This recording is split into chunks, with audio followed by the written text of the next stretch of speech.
Assalamualaikum warahmatullahi wabarakatuh. Bismillah, alhamdulillah, wassalatu wassalamu ala rasulillah wa ala alihi wa sahbihi wa kulli man tabi'ahu bi ihsanin ila yaumil qiyamah. Amma ba'dah. Alhamdulillah,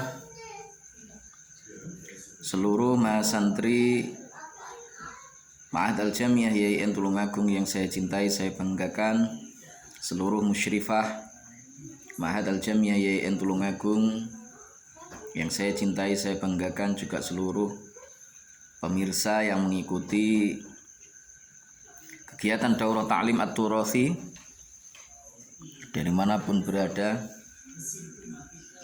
dalam kajian kitab Uqudul Lijan yang saya hormati pula. Syukur alhamdulillah, kesempatan kali ini kita bisa kembali melanjutkan kajian kitab kita, yaitu kitab Uqudul Lijan, tentunya dalam keadaan sehat walafiat, tidak kurang suatu apapun. Salawat salam semoga senantiasa terlimpah ruahkan kepangkuan baginda agung Rasulullah Muhammad sallallahu alaihi wasallam yang senantiasa kita nanti-nantikan syafaatnya min yaumina hadza ila yaumil qiyamah hatta liqa'illah. Kita awali terlebih dahulu dengan hidayatul Fatihah sebagaimana biasa. Ala hadhihi niyyah wa ala kulli niyatin sholihah wa ala ma nawa salafuna sholih. Syaulillahi ta'ala lahumul Fatihah. Bismillahirrahmanirrahim. Alhamdulillah. Suratul ladzina an'amta 'alaihim ghairil maghdubi 'alaihim. Bismillahirrahmanirrahim. Subhanaka la ilma lana illa ma 'allamtana innaka antal alimul hakim. Qala rabbi shrah li sadri wa yassir li amri wahlul 'uqdatam min lisani yafqahu qawli. Assalatu wassalamu 'alaika wa 'ala alika ya sayyidi ya Rasulullah antimni wa rabbina. Bismillahirrahmanirrahim. Al-faslu utawi fasol. Atsani kang kaping pindho apa fasol iku fi huquqi zauji, tetep ing dalem mertelaaken pira-pira hake bojo lanang. Al wajibati kang wajib apa hukuk ala zaujati melarat ing atase bojo wadon. Kala dawuh sapa Allah Gusti Allah Ta'ala, maha luhur sapa Allah, fi suratin nisa'i ing dalem surat An-Nisa.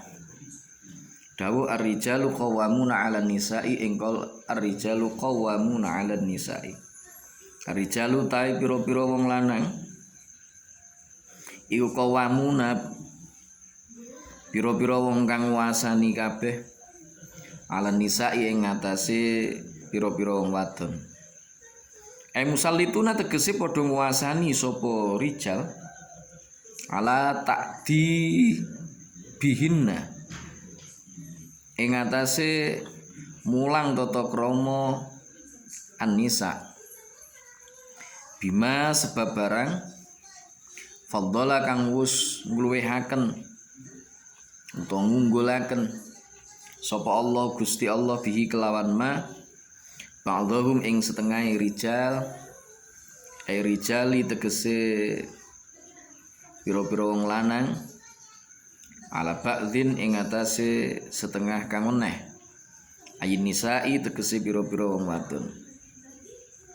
Wa bimalan sebab perkara angfaku kang aweh nafkah sapa arijal alaihinna tegese ing atase an-nisa min amwalihim saking pira-pira bandane ar-rijal binikahihinna ing dalem nikahe binikahihinna ing dalem nikahi an-nisa kal mahri kaya dene mas kawin wan nafaqati lan nafaqah wan nafaqati lan nafaqah. Wa qala dawuh sapa al mufassiruna wong kang ahli tafsir kabeh dawuh tafadhala ing qaul tafdhilu rijali ing qaul tafdhilu rijali utawi ngutamakaken pira-pira wong lanang alaihinna ing atase an-nisa iku min wujuhin saking pira-pira dalan kathiratin kang akeh apa wujuh hakikatan ing dalem hakikate wa syar'iyatan lan ing dalem syariate. Faminal awali mongko iku setengah saking kang awal anna ukulahum tawi temen setuhune pira-pira akole rijal wa ulu mahum lan pira-pira ngilmune rijal iku aksar luweh akeh wa kulu bahum lan temen setuhune pira-pira atine rijal alal a'mali ing atase pira-pira ngamal asyaqati kang abot apa amal iku asbaru luweh sobar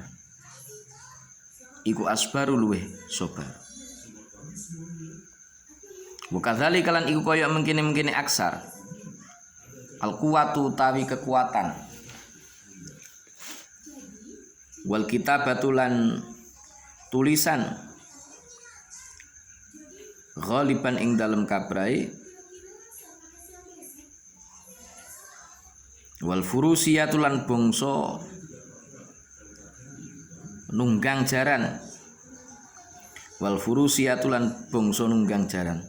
wa fihim lan iku tetep ing dalem ar-rijal al ulama utawi pira-pira wong alim wal imamatu lan pemimpin al kubro kang agung sapa imamah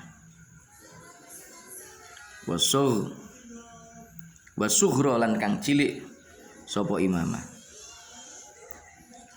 wal jihadulan perang wal adzanulan adzan wal khutbatulan khutbah wal jumu'atulan salat Jumat wal i'tikafulan i'tikaf wasyahadatulan nakseni fil hududi ing dalam piro-piro had wal qisasulan piro-piro kisos males podo wal angkihatulan piro-piro nikah wa nahwalan sepadane wal angkihatilan piro-piro nikah wa nahwilan sepadane angkihah wa ziyadatul mirasilan tambahe warisan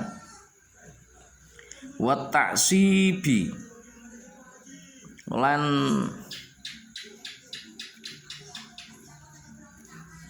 bangsaaken putra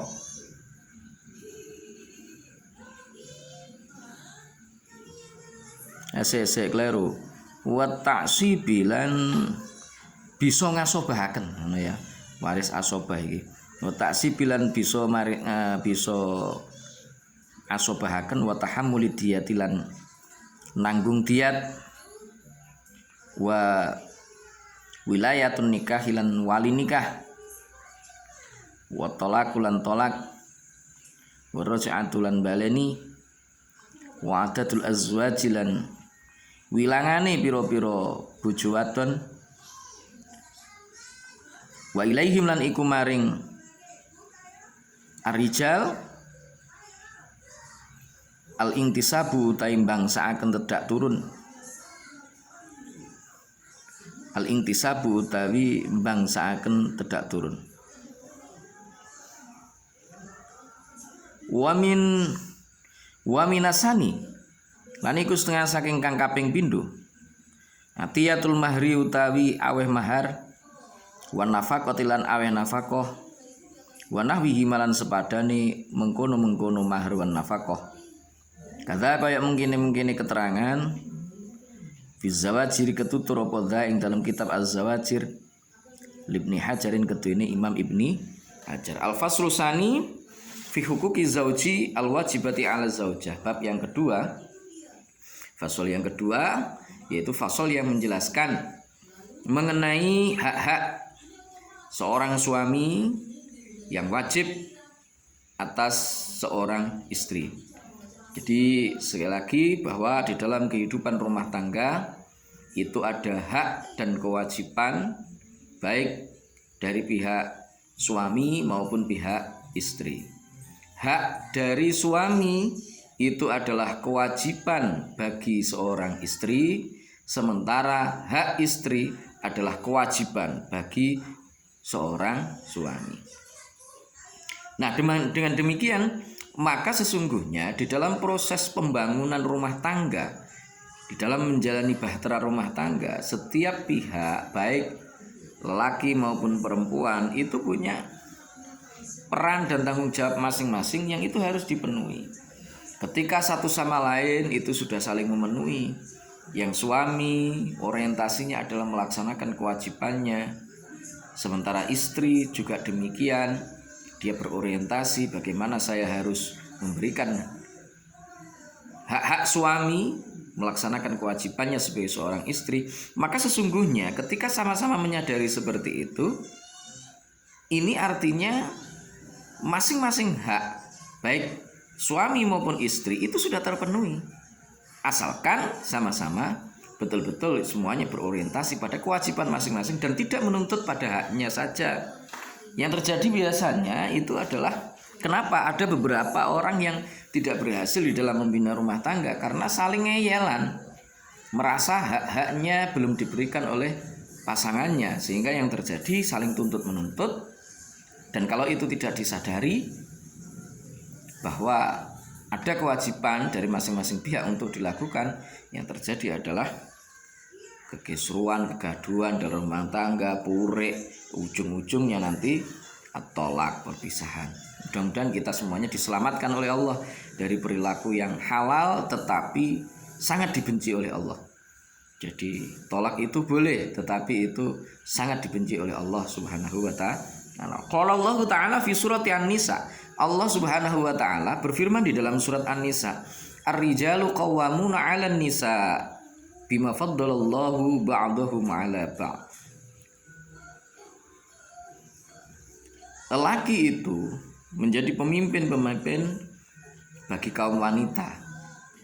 Ai musallituna ala ta'dibihinna. Artinya bagaimana? Maksudnya adalah bahwa seorang lelaki itu berkuasa penuh untuk mendidik istri-istrinya. Jadi seorang suami ini punya hak penuh kepada istrinya untuk mendidik dia agar menjadi orang-orang yang lebih baik dari sebelumnya, tentunya dengan jalan yang baik. Ya, dengan jalan yang baik. Nah, kenapa kok seorang lelaki diberikan keistimewaan tersebut? Ternyata Allah menyebutkan sebabnya, bima faddalallahu ba'dahum 'ala ba'd. Hal itu disebabkan karena Allah Subhanahu wa ta'ala itu melebihkan sebagian di antara para lelaki itu dari sebagian yang lain. Artinya lelaki itu punya kelebihan dibandingkan dengan wanita. Tentu secara sekilas kadang-kadang orang akan berpikir lah, oh kelebihannya wong lanang dibanding wong wedok iku. Kadang-kadang orang berpikir demikian. Kadang-kadang bahkan dalam kehidupan rumah tangga itu kadang-kadang gaji antara suami dan istri itu lebih banyak istrinya, misalkan begitu. Itu seringkali ada kajian-kajian ke arah sana. Tetapi apa ya hanya sekedar dalam hal nafkah? Apa hanya sekedar dalam hal mencari uang dan seterusnya? Ini kemudian dijelaskan di belakangnya itu. Wa bima anfaqu ay alaihinna min amwalihim fi nikahihinna. Nah, termasuk memang diantaranya adalah kelebihan dari harta yang diberikan oleh suami kepada istrinya ketika misalkan pas waktu nikah, mahar itu siapa yang memberikan? Yang memberikan adalah laki. Yang memberikan adalah laki. Berapa besarnya tidak ada batasan. Rasul mengatakan khairul mar'ati aisaruha. sebaik-baiknya perempuan itu adalah yang paling ringan maharnya. Tapi ya jangan salah pula, Rasul juga mengatakan bahwa khairul rijal aksaruhum mahruhunna, gitu ya. Saya agak lupa itu gimana itu redaksinya. Jadi sebaik-baik laki-laki itu adalah yang paling banyak memberikan maharnya. Itu jangan salah itu, kemudian nanti wah kepenaan wong lanang gitu ya, kepenaan wong lanang, tidak.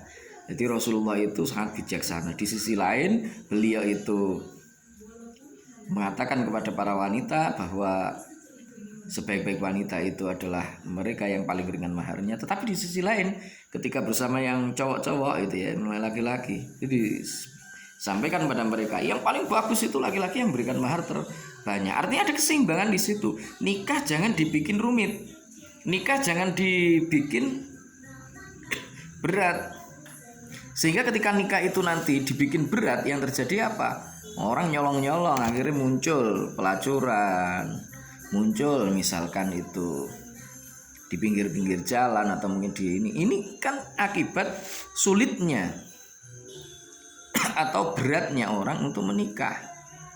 Coba kalau nikah itu dipermudah, tidak perlu untuk dipersulit, asalkan dengan niatan yang sama-sama bagus, yaitu untuk membina satu keluarga yang sakinah mawaddah warahmah, melaksanakan perintah Allah Subhanahu wa taala, bukan untuk menyakiti, bukan untuk misalkan hanya melampiaskan keinginan nafsunya dan seterusnya, tidak seperti itu, tetapi semata-mata melaksanakan perintah Allah. Itu akan menjadi satu hal yang sangat indah, dan dunia ini akan menjadi tenang. Orang laki-laki itu juga orang-orang wanita itu kalau misalkan ada pendampingnya, itu akan menjadi tenang kok jiwanya, nggak terlalu banyak neko-neko dan seterusnya. Qala al-mufassiruna tafdhilur rijali alaihinna min wujuhin katsiratin haqiqatan wa syar'iyatan. Nah, ini yang tadi saya sampaikan bahwa ada sebagian di antara orang itu yang mengatakan bahwa kelebihannya antara laki dan perempuan itu adalah karena nafkah yang diberikan. Bagaimana kemudian kalau seandainya ada wanita yang justru menjadi tulang punggung dari keluarganya, sementara laki-laki kalau dia kerja ya tidak bisa menghasilkan penghasilan yang lebih banyak dari penghasilan istrinya, itu bagaimana? Apakah lantas kemudian dia tidak lebih unggul daripada perempuan? Nah, ini dijelaskan. Para ulama mufassir mengatakan bahwa kelebihan itu bukan hanya dari satu sisi. Tidak hanya dari sisi seorang lelaki memberikan nafkah kepada istrinya, kemudian setelah itu otomatis dia unggul, dan ketika dia tidak memberikan nafkah atau tidak nafkahnya, penghasilannya lebih sedikit dibandingkan istrinya, secara otomatis dia posisinya di bawahnya istri. Tidak demikian. Para mufassir mengatakan bahwa ada banyak jalan yang menunjukkan bahwa seorang lelaki itu lebih utama dibandingkan perempuan. Apa itu? Katsiratun haqiqatan wa syar'iyatan, secara hakikatnya maupun syariatnya. Faminal awal, yang pertama, maksudnya yang termasuk dari sisi secara hakikatnya. Secara hakikat bahwa seorang laki-laki itu lebih utama dibandingkan perempuan. Apa itu? Anna ukulahum wa ulumahum aktsar. Bahwa sungguhnya akal lelaki dan ilmunya itu lebih banyak dibandingkan kaum Hawa. Ya ini kadang-kadang ya nanti akan membahas, oh nyatane bojone luwih bodoh dhisik ranking 10 lah, bojone wadon ranking 1 dan seterusnya. Oke, enggak apa-apa itu. Tapi banyak hal yang nanti juga akan berpengaruh. Wa qulubuhum 'alal a'mal asyamati asyaqati asbar. Laki-laki itu lebih bersabar, aksaruhum. Lumrahe wong lanang, orang laki-laki itu lebih bersabar di dalam menghadapi berbagai macam masyakot, termasuk pekerjaan-pekerjaan yang berat. Itu laki-laki umumnya mereka lebih bersabar dibandingkan dengan para perempuan. Kalau perempuan itu karena mungkin secara fisiknya mereka lebih lemah, lebih banyak mengeluh, seringkali ini itu dan seterusnya. Bahkan kadang-kadang sudah rezekinya sudah ada, ini masih sempat untuk mengeluh kepada yang lainnya. Ini terjadi. Jadi hatinya orang laki-laki itu, mereka lebih bisa untuk bersabar di dalam menghadapi masyakot yang dihadapi. Wa kadzalika al-quwwat wal kitabatu ghaliban. Demikian juga kekuatannya, tulisannya, kemudian secara umum itu ya, wal furusiyatu, kalau naik kendaraan juga lebih kuat, nyetir ya luwih kuat, mbane ya luwih tatak, dan seterusnya. Meskipun itu tidak berlaku secara keseluruhan, ada 1-2 di antara perempuan itu yang lebih hebat dibandingkan laki dalam hal nyetir, itu ada, tapi kan tidak banyak.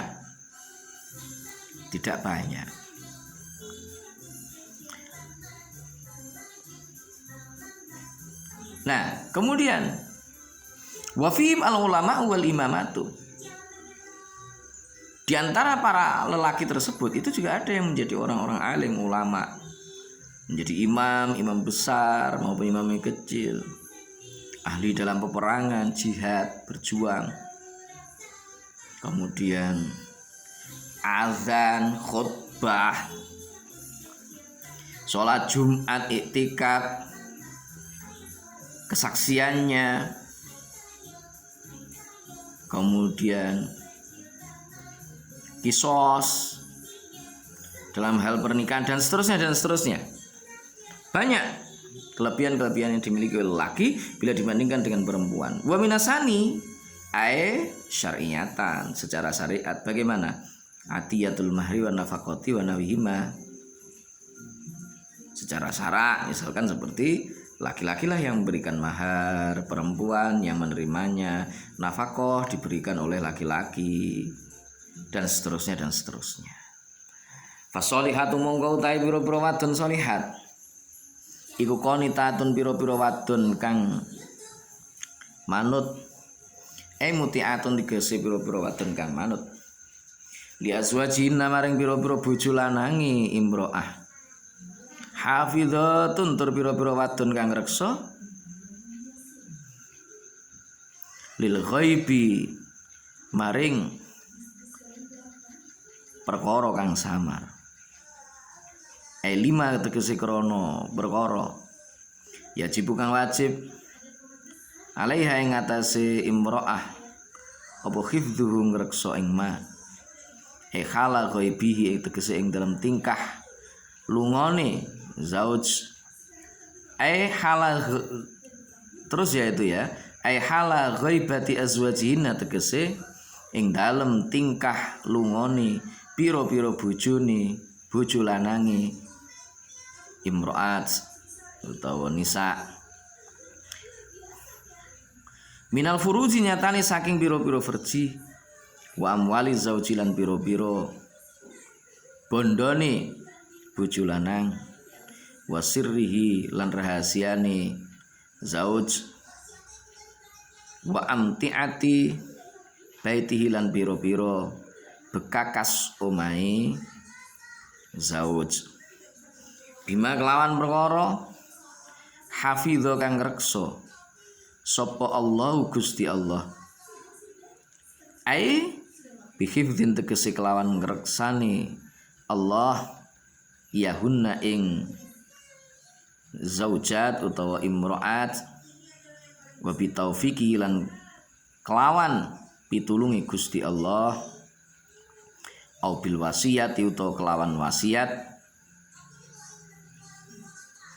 bi minhu saking Allah ta'ala maha luhur sapa Allah alaihinna ing atase nisa au binahyihinna utawa sebab nyegai imro'ah anil mukhalafati saking nulayani perintahe Gusti Allah. Fasolihatu qanitatun ay muti'atun li azwajihinna hafizatun lil ghaib.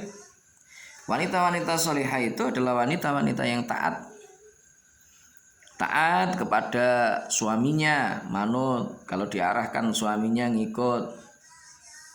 Dikasih tahu, Dek, ayo waktunya sholat, segera berangkat untuk sholat. Dek, ayo bangun, sekarang waktunya sholat tahajud misalkan. Segera bangun, Dek, bangun, ini waktunya bikin kopi, berangkat. Muti'atun li azwajihinna, asal bukan sesuatu yang dilarang oleh Allah.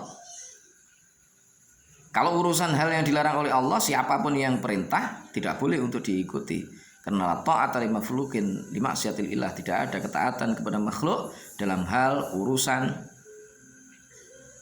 maksiat kepada Allah Subhanahu wa taala. Istri harus taat kepada suaminya ketika suaminya memerintahkan, ketika suaminya membutuhkan, dan seterusnya, asalkan itu bukan sesuatu yang dilarang oleh Allah Subhanahu wa taala. Itu adalah istri-istri yang solehah. Mereka taat kepada suaminya, hafizatun lil ghaib. Mereka menjaga apa yang mestinya mereka jaga sesuai dengan apa yang diperintahkan oleh Allah Subhanahu wa taala untuk menjaganya ketika sang suami itu pergi, tidak ada di rumah. 5 yajibu 'alaiha hifdhuhu ay halal ghaibihi ghaibati azwajihinna minal furuj wa amwaliz zauj wa sirrihi wa amtiati baitihi. Termasuk diantaranya yang masuk harus dijaga betul oleh sang istri ketika suaminya nggak ada, suaminya tidak berada di rumah. Karena umumnya laki-laki itu lebih sering untuk keluar rumah untuk mencari nafkah.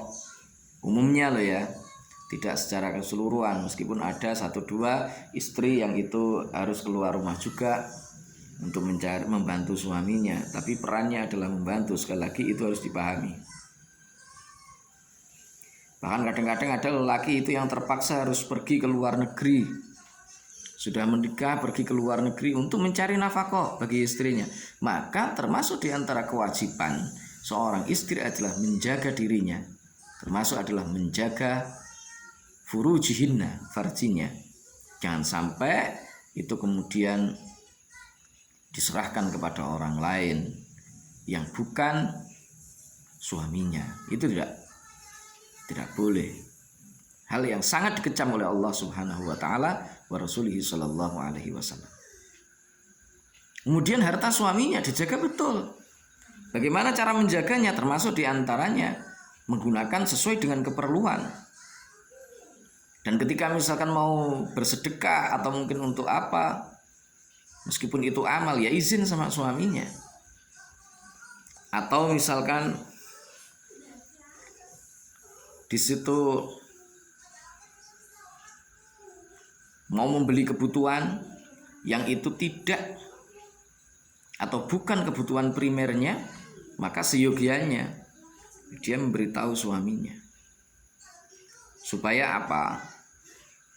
Proses pengelolaan itu benar-benar sesuai dengan apa yang diharapkan oleh Allah Subhanahu wa taala, diharapkan oleh suaminya. Ini penting untuk kita pahami.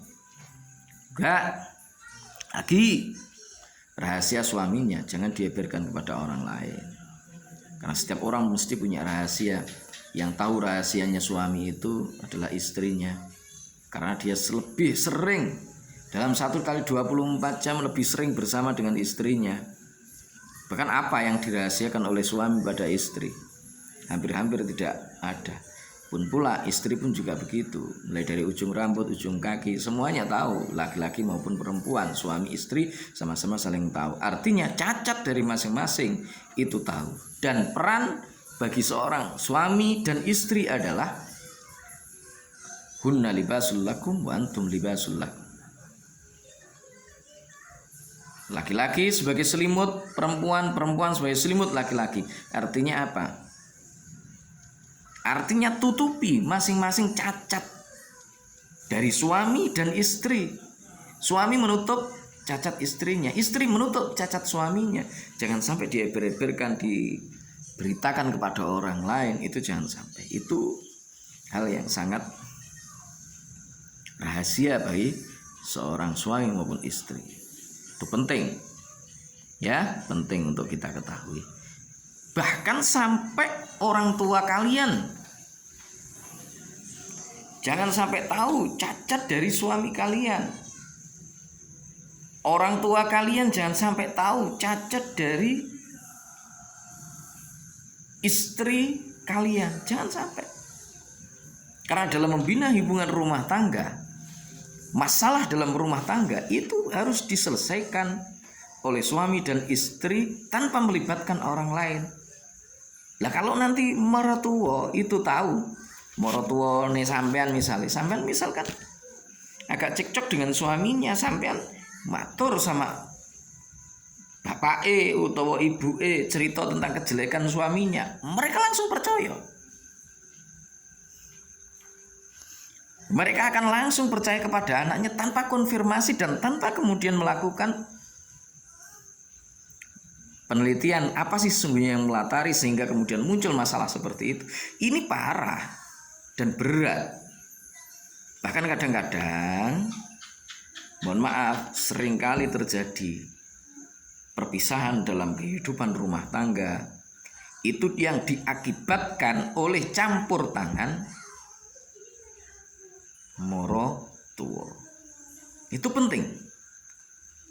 Artinya nanti saya sampaikan ini kepada teman-teman semuanya.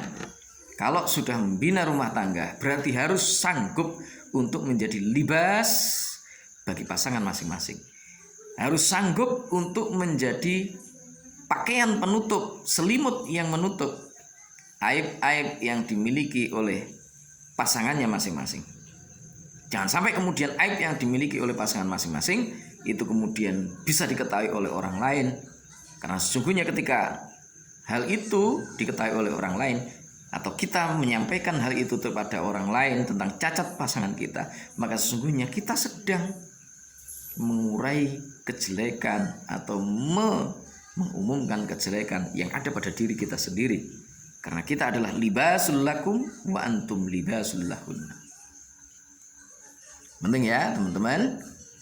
Ini harus dipahami oleh masing-masing. Terima kasih teman-teman. Mudah-mudahan kita nanti mampu untuk menempatkan diri sebagai orang-orang yang betul-betul menunaikan kewajiban kita sebagai seorang hamba Allah Subhanahu wa taala ketika membina rumah tangga. Mudah-mudahan mampu untuk menciptakan keluarga yang sakinah, mawaddah warahmah, dan kita bisa mengambil peran betul sebagai hunna libasul lakum wa antum libasul lahun, sehingga kita sama-sama saling melengkapi antara pasangannya masing-masing. Cacat kita dilengkapi oleh istri atau suami kita, kemudian cacat suami atau istri kita juga kita yang melengkapinya. Ini teman-teman, terima kasih. Untuk hari ini cukup. Mudah-mudahan dirahmati Allah, jadi ilmu yang barokah, manfaat fiddin wa dunya wal akhirah. Segala salah khilaf mohon maaf yang sebesar-besarnya.